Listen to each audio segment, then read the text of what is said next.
ছোট ছোট দোলসে নাতা, এই ঝিনুকটা, এই সালমনের পিসটা, সালমনের পিসটা, এটা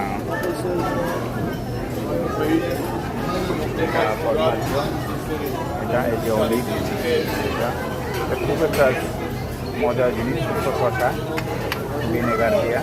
এটা সালাদগুলো আপনাদের দেখুন, এই শ্যাওলার সালাদ, অসাধারণ খাবার, অসাধারণ অসাধারণ। আমার কাছে খুবই ভালো লাগে খাবারগুলি। এই আরও দেখাচ্ছি আপনাদেরকে, এটা হচ্ছে সুচি খাবার। সুচি সুচি কত ধরনের সুচি আছে এখানে, অকল্পনীয়। দেখাচ্ছি এই হচ্ছে সালমনের সুচি, এটা গামমেরি সুচি। এই খাবারগুলো অসাধারণ অসাধারণ।